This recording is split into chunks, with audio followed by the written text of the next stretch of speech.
Bom dia, Espírito Santo! Agora vamos pra lá que mamãe vai gravar aqui pro pessoal que quer aprender um pouquinho mais do Senhor. Depois você vai ver o vídeo, tá bom? Então vamos lá, gente. Seja você que está me acompanhando aqui, né? A cada vídeo, esse é o terceiro vídeo, é a parte 3, onde a gente vai iniciar o capítulo 2. Eu tenho certeza que Deus vai ministrar o teu coração, falar profundamente. Esse capítulo 2 fala de Haifa aos confins da terra. Onde você mora? Deixa aí nos comentários. Eu sou de tal lugar. Tenha certeza que o Senhor tem algo específico para você, aonde você está plantado, aonde você mora, aonde você reside, mas não só aí, aonde você colocar a planta dos teus pés, aonde o Senhor te levar. Tenha certeza que o Espírito Santo vai te conduzir em triunfo. E vamos para a leitura do livro? De Haifa aos confins da terra. Era o mês de dezembro de 1952 em Haifa, Israel. Clemence Rim, prestes a dar à luz seu segundo filho, se achava no hospital olhando para uma bela paisagem da janela do quarto da maternidade. As águas de um azul profundo do Mediterrâneo se estendiam até o infinito, mas o coração daquela pequena mulher, de ascendência armênia, estava perturbado, abalado pela amargura, medo e vergonha. Podia divisar ao longe o aglomerado de rochas no mar, os rochedos de Andrômeda. A lenda grega afirma que a jovem Andrômeda estava acorrentada a um deles quando Perseu apareceu voando em seu cavalo alado, matou um monstro marinho e a salvou. Clemence queria que alguém descesse de algum modo e a salvasse de outro ano de humilhação e desgraça. Ela era uma grega ortodoxa piedosa, mas não sabia muito sobre o Senhor. Naquele quarto humilde de hospital, ela tentou, porém, fazer um trato com ele. Enquanto permanecia na janela, seus olhos sondavam o céu e falou do fundo do coração: Deus, só tenho um pedido. Se me der um menino, eu o devolvo ao Senhor. Ela repetiu: por favor, Deus, se me der um menino, eu o devolvo ao Senhor. Haifa, 6 lindas rosas. O primeiro filho de Constande e Clemence Rim foi uma bela menina chamada Rose. Mas na cultura inflexível do Oriente Médio, e especialmente na tradição ancestral dos Rim, o primogênito deveria ser um filho e herdeiro. A família de Constande, que emigrara da Grécia para a Palestina, começou a perseguir Clemence por seu fracasso em produzir um menino. Como sabe, censuravam eles, todas as suas cunhadas tiveram meninos. Eles zombavam e escarneciam até que chorasse, e ela sentia o embaraço e a vergonha num casamento que seus pais tinham arranjado tão cuidadosamente. Seus olhos continuavam úmidos naquela noite ao pegar no sono. Durante a noite teve um sonho de que lembra até hoje. Vi 6 rosas, 6 lindas rosas em minha mão, diz ela. Eu vi Jesus entrar em meu quarto. Ele veio e pediu que lhe desse uma e eu a entreguei. Enquanto o sonho continuava, um jovem baixo e magro, de cabelos negros. Ela lembra cada traço do seu semblante. Se aproximou e a envolveu num tecido quente. Ao despertar, ela se perguntou: qual o significado desse sonho? O que será? No dia seguinte, 3 de dezembro de 1952, eu nasci. Nossa família viria a ter no futuro 6 meninos e 2 meninas.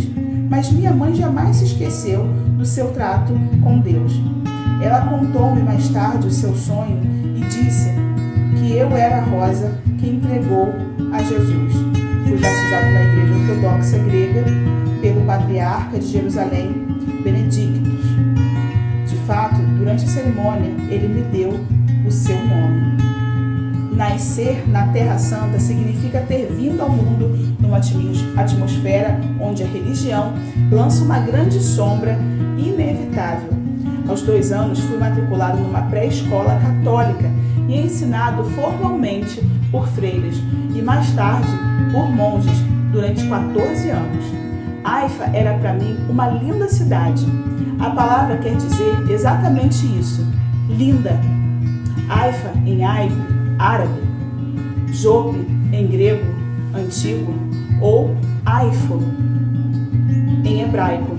Em qualquer idioma o sentido é o mesmo. Quando menino, eu gostava muitíssimo de ouvir a história do lugar onde vivia. Haifa foi fundada antes de serem iniciados os registros. Ela é mencionada como uma cidade cananita na lista de tributos do faraó Tutmose II, do século XV a.C., antes de Josué ter travado a Batalha de Jericó. Foi nela que o rei fenício de Tiro, Irão, descarregou a madeira de cedro para o Templo de Salomão. Embora fascinante, a história não fora bondosa com a minha cidade. Haifa tinha sido invadida, capturada, destruída e reconstruída várias vezes. Simão Macabeu, Vespasiano, os Mamelucos, Napoleão e Alexandre, todos se apossaram dela. Haifa veio a ser colocada em uma nova nação, o Estado profetizado de Israel, só 6 anos antes do meu nascimento. Mas a comunidade propriamente dita não era judia. O prefeito ri. Meu pai foi prefeito de Haifa durante a minha infância. Ele era um homem forte, cerca de 1,85 m e 120 quilos, e uma capacidade natural para a liderança. Era forte em todos os sentidos, fisicamente, mentalmente e na sua vontade férrea. Sua família emigrara da Grécia para o Egito antes de estabelecer-se na Palestina, mas ser de outro lugar era comum. A Haifa da minha infância era verdadeiramente uma cidade cosmopolita. Andando pela rua Raziel e entrando na Tower Square, onde se acha a Abu Hamid de Bible Clock Tower, a cadeia com os muros de pedra e a grande mesquita construída em 1810, eu podia ouvir os habitantes conversando em francês, búlgaro, árabe, ídis e outros idiomas. Nos quiosques e cafés ao ar livre, eu saboreava baklava, zilabiaia, felafiel, sum-sum e dúzias de outras delícias. Ali estava eu, nascido em Israel, mas sem ser judeu, criado numa cultura árabe, mas não de origem árabe, frequentando uma escola católica, mas educado como grego ortodoxo. As línguas são fáceis de aprender nessa parte do mundo. Eu pensava que todos deveriam falar 3 ou 4 delas. Nós usávamos o árabe em nossa casa, mas na escola as freiras católicas ensinavam em francês, exceto o Antigo Testamento, que era estudado em hebraico antigo. Durante minha infância, os 100.000 habitantes de Haifa haviam sido engolidos pela população judia de Tel Aviv, em explosão para o norte. A metrópole hoje tem o nome oficial de Tel Aviv Haifa. Mais de 400.000 pessoas vivem nessa área. Tel Aviv começou, na verdade, com uma experiência judia em 1909, quando 60 famílias compraram 32 acres de dunas arenosas desguarnecidas ao norte de Haifa e foram se estabelecer ali. Elas estavam cansadas do confinamento e do ruído dos quarteirões árabes onde viviam. A expansão continuou até que Tel Aviv começou a maior cidade de Israel. Embora meu pai não fosse judeu, os líderes israelitas confiavam nele e ficaram felizes em ter alguém em Haifa que pudesse comunicar-se com uma comunidade internacional. Tínhamos orgulho do seu círculo de amigos, que incluía muitos líderes nacionais. Ele foi convidado para ser embaixador de Israel em países estrangeiros, mas preferiu permanecer em Haifa. A família não recebia, porém, muito do seu tempo. Eu não posso, na verdade, dizer que conhecia meu pai naquela época. Sua presença parecia ser sempre exigida em alguma função oficial ou reunião importante. Meu pai não era uma pessoa extrovertida, mas rigorosa, e raramente manifestava qualquer sinal de afeição. Minha mãe, no entanto, supria essa deficiência. Isso fazia também parte da cultura. Homens eram homens. Vivíamos confortavelmente. A posição de meu pai no governo possibilitava a manutenção de uma casa no subúrbio. Era uma linda casa rodeada por altos muros, com cacos de vidro na parte superior para a segurança. Minha mãe podia ser chamada de dona de casa, na acepção da palavra, pois criar aquela prole de pequenos era tarefa de tempo integral. Um casulo católico. À medida que minha educação prosseguiu, passei a considerar-me católico. O processo foi iniciado bem cedo. A pré-escola que eu frequentava era, na verdade, uma espécie de convento, onde se celebrava regularmente a missa. Meus pais não protestaram porque uma educação na escola católica era considerada a melhor possível. No dia de semana, eu estudava com as freiras e no domingo ia à igreja ortodoxa grega com mamãe e papai. Isso não constituía um problema na poliglota Haifa. A lealdade a uma igreja específica não importava tanto. Eu era católico? Completamente. O catolicismo era para mim, para minha vida de oração. Ele ocupava meu tempo e atenção 5 dias por semana. Tornou-se a minha mentalidade. Eu praticamente morava no convento e nesse casulo me distanciei muito do mundo. Fui também separado do mundo de um modo infeliz. Desde a mais tenra infância sofria de forte gagueira. A menor pressão social ou nervosismo eu começava a gaguejar, sendo isso para mim quase insuportável. Achava difícil fazer amigos. Algumas crianças zombavam de mim e outras apenas me mantinham distantes. Eu não sabia quase nada dos acontecimentos mundiais, apenas os que os meus professores queriam que soubesse, mas era um conhecedor da vida católica. No decorrer da minha educação, passei a estudar no College de Friars, Colégio dos Irmãos, e fui ensinado por monges. Mesmo quando pequeno, eu já era extremamente religioso. Orava e orava, provavelmente mais do que alguns cristãos oram hoje, mas sabia apenas Ave Maria, o Credo, o Pai Nosso e outras orações pré-escritas. Só raramente eu falava de fato com o Senhor. Quando tinha algum pedido específico, eu o mencionava. Por outro lado, minha vida de oração era muito organizada, muito rotineira. O principal conceito parecia ser: você deve sofrer quando ora. E isso era fácil, não havia praticamente onde ajoelhar, exceto nas pedras brancas de Jerusalém, que estavam em toda parte. Quase todas as casas são construídas desse material. As escolas que frequentei não tinham carpete, só um chão simples de pedra branca. Acabei por acreditar que se você não sofresse com a sua súplica, o Senhor não iria ouvi-lo, que o sofrimento era o melhor meio de obter o favor de Deus. Embora quase nenhuma espiritualidade acompanhasse o ensino contínuo, sendo grato à base bíblica que recebi. Penso muitas vezes quantas crianças aprenderam o Antigo Testamento em hebraico. E nossas viagens campestres tornavam literalmente viva a palavra de Deus. Visitamos, certa vez, o Negueb, onde chegamos perto dos poços que Abraão cavara, aprendendo a respeito dele. Essa experiência ficara comigo para sempre. Suas vestes eram mais alvas que a neve. Deus tem falado comigo várias vezes durante a minha vida através de visões. No decorrer dos meus anos em Haifa, isso só aconteceu uma vez, quando eu passava de um garoto de 11 anos.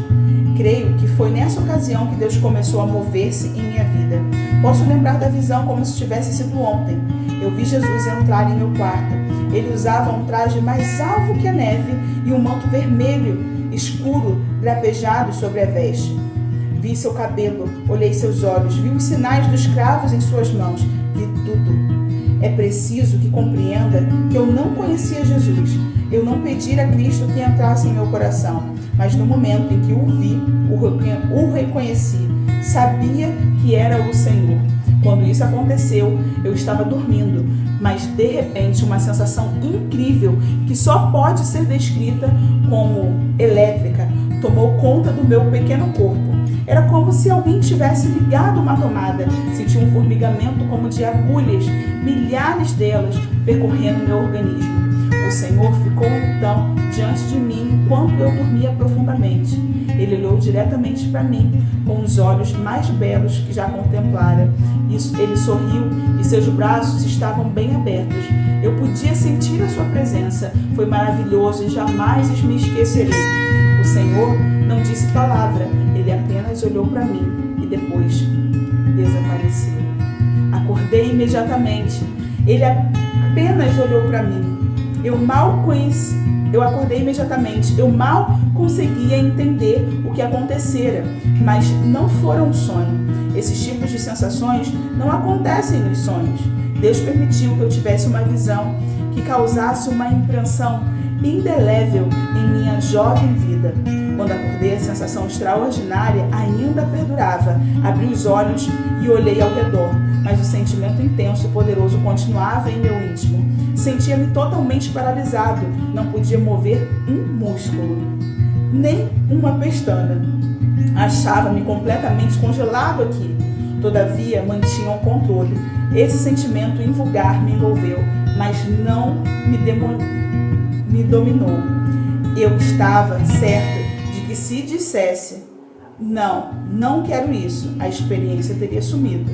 Mas eu não disse nada. Enquanto me mantinha ali acordado, o sentimento predominou e depois foi embora lentamente. De manhã, contei a experiência à minha mãe e ela ainda se lembra do que disse. Você deve ser um santo. Coisa assim não aconteciam às pessoas em Haifa, quer fossem católicas ou greco-ortodoxas. É claro que eu não era um santo, mas minha mãe acreditava que se Jesus vier até mim, ele deveria estar me separando para um chamado superior. Enquanto Deus tocava em minha vida, outros fatores que iriam mudar completamente o futuro de minha família começavam a operar. Até os confins da terra, de Gaza às colinas de Golã. Como eu morava em Israel na década de 60, estava a par da tensão política crescente. As incursões árabes no território de Israel eram quase diárias ao longo das fronteiras que dividiam o Egito da Jordânia e da Síria. E o exército de Israel retaliava regularmente, atacando com suas tropas. Em maio de 1967, Israel e os 3 países árabes alertaram suas forças armadas para a possibilidade de uma guerra. O pedido do Egito, as tropas das Nações Unidas deixaram a faixa de Gaza e a península do Sinai. A seguir, no dia 5 de junho de 1967, os aviões de Israel atacaram os campos de aviação do Egito, Jordânia e Síria. Esse conflito foi chamado de Guerra dos 6 Dias. Em menos de uma semana, os israelitas destruíram quase completamente as forças aéreas árabes.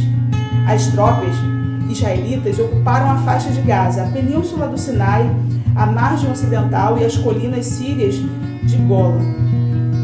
Israel dominou em pouco tempo o território árabe, totalizando mais de 3 vezes sua extensão de terra original. Jamais esquecerei o dia, os princípios de 1968, em que meu pai reuniu a família e nos contou que estava fazendo planos para emigrarmos. Ele nos disse, por favor, não discuta o assunto com ninguém, porque pode haver problemas com os nossos vistos de saída. O plano inicial era nos mudarmos para a Bélgica. Meu pai tinha ali alguns parentes e a ideia de mudar para um país de fala francesa parecia excitante. Afinal de contas, eu fui educada nesse idioma. Certa noite, um adido da embaixada canadense visitou-nos para mostrar um filme de curta-metragem sobre a vida no Canadá. Toronto parecia uma cidade florescente.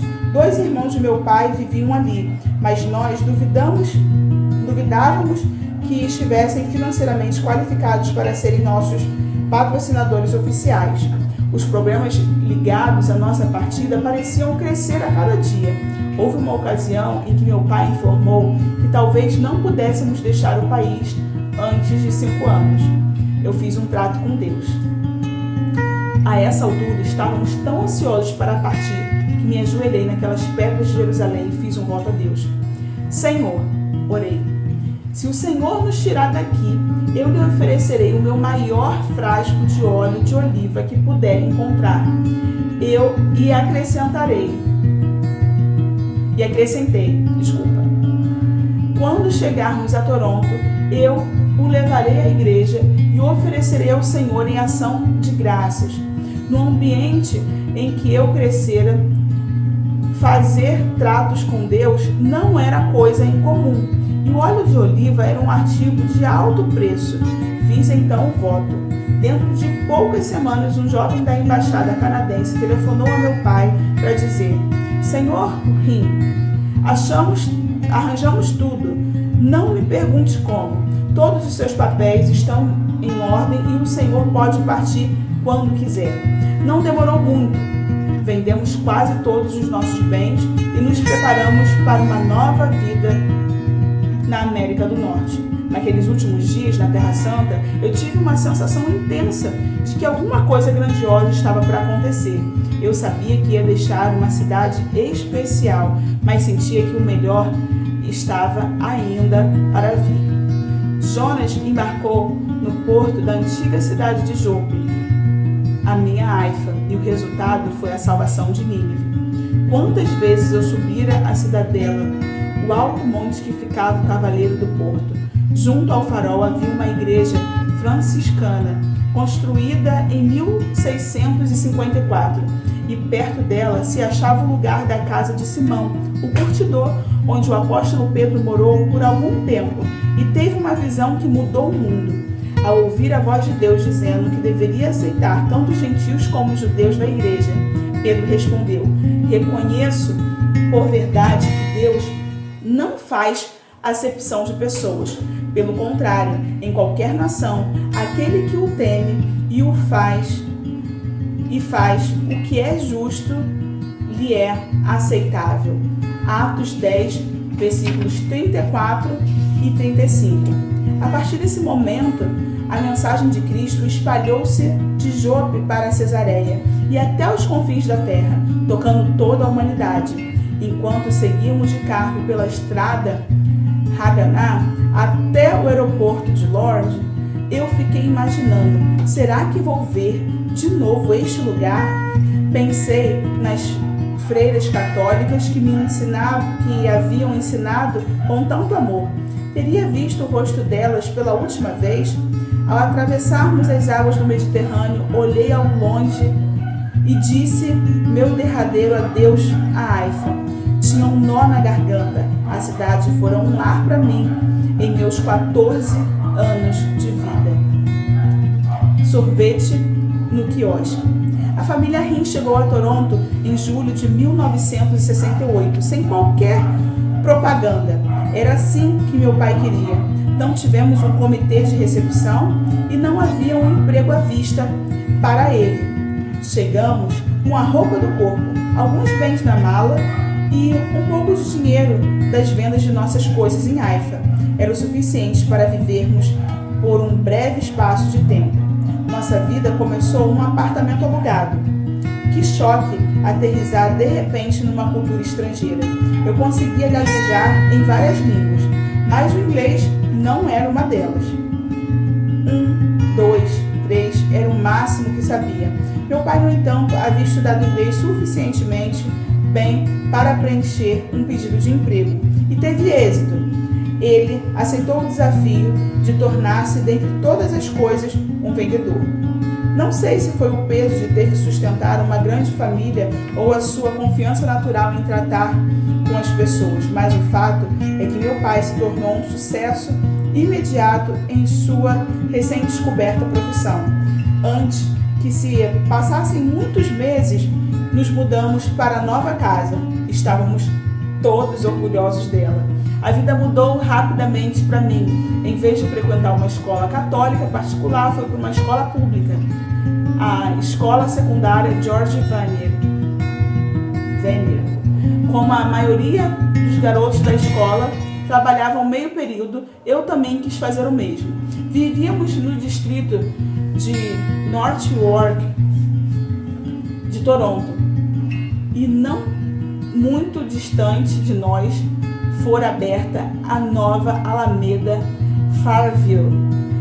Eu pedi um emprego num pequeno quiosque que vendia hambúrgueres e sorvete. Embora não tivesse experiência prévia, eles me admitiram. Todo dia depois da escola, eu ia para lá. Certo sábado, porém, entrei numa mercearia e perguntei ao gerente: onde está o óleo de oliva? Quero o maior frasco ou lata que tiver. Ele encontrou um frasco bem grande e me deu. No dia seguinte, eu entrei orgulhoso na igreja ortodoxa grega e cumpri o voto que fizera a Deus. Coloquei o óleo na frente do altar e disse baixinho: obrigado, Senhor. Obrigado por nos trazer em segurança para o nosso novo lar. Meu coração estava tão cheio quanto aquele frasco de óleo. Eu trabalhava o melhor possível no quiosque. Por causa de minha gagueira, não conversava muito, mas me tornei perito em colocar o sorvete nas casquinhas. Eu trabalhava como um rapaz chamado Bob. E aí a gente vai continuar esse texto aqui. A gente parou na página 33. O próximo será Bob, o amigo dele, né? Tinha perdido o juízo? Será? Eu sei que hoje, né, esse texto aqui falou um pouquinho da história dele, aonde ele viveu, mas e você? Começa a pensar como é que é a sua história. Onde você viveu, como é que você foi criado. Eu já tenho compartilhado no Facebook, no Instagram, um pouquinho sobre como eu vivi da minha infância, longe de Israel, né? Mas carioca. Muita gente pensa, deve ser carioca mesmo, às vezes a maneira como eu falo, mas sou carioca sim, carioca da Gema, nasci aqui no Rio de Janeiro. E a minha infância foi numa educação onde a família não conhecia Jesus, né? Meu pai, ele frequentava vários lugares, inclusive Allan Kardec. A madrinha do meu pai morava na rua de trás e ela tinha um terreiro, né, onde ela morava, no próprio barracão, né, envolvida com candomblé, espiritismo. Essa foi a minha infância, um pouco da minha criação. E você, como é que foi? Será que enquanto eu estou lendo aqui, como é que ele nasceu, você nasceu em um lar cristão? Comenta aí nesse vídeo como é que foi a sua infância. E o que o Senhor, da onde o Senhor te tirou, né? Aqui está falando de Haifa até os confins da terra. O Senhor te tirou, né? Do lugar onde você nasceu. Ou então, eu vivo aqui desde que eu nasci, desde que eu era criancinha, eu vivo aqui. Mas para onde você tem ido? É para lá que o Senhor quer levar a palavra dele. E a transformação que ele fez na sua vida é para que outros à sua volta sejam transformados também. E hoje a gente acabou de ler que não era hábito, não era comum que o povo daquela terra fizessem tratos assim com Deus. As orações eram muito metódicas. Talvez você não tenha um relacionamento tão íntimo assim com o Senhor. Ou talvez você fale com o Senhor abertamente. Mas chame agora. No final desse vídeo, chame o Espírito Santo. Faça um trato com Ele. O que você anseia para a sua vida? O que você entende que o Senhor quer de você? A palavra do Senhor diz em Eclesiastes, aquele que é melhor não fazer um voto do que votar e não cumprir. Mas se você fizer um voto ao Senhor, se você já fez um voto ao Senhor, não tarde em cumpri-lo. O Senhor com certeza vai ministrar o teu coração. E aquilo que você vai oferecer ao Senhor, o sacrifício que você oferece ao Senhor, que seja, sobretudo, a obediência, a vontade ao chamado dele. E dessa forma, o Senhor vai te honrar. Vocês viram aí durante o vídeo, né? De vez em quando aparecia o Asaf aqui, mas eu tenho certeza que para você, mulher de Deus, né, você que tem filho, seu filho não vai te atrapalhar, seu filho vai ser bênção na sua vida. As coisas que acontecem no meio do caminho não são como pedras para você tropeçar, mas são pedras que vai fazer, né, como degraus para que você alcance lugares mais altos, mais próximos do Senhor. Creia nisso, creia nessa palavra. Deus abençoe ricamente a sua vida e continua com a gente, porque vai ter terão, né, os próximos vídeos para edificar muito mais. E aí você vai saber, né, de Haifa, não só de Toronto, mas para onde esse homem de Deus chegou e o quanto ele impactou. Eu tenho certeza que você também vai impactar muitas outras vidas com o teu testemunho. Fica na paz.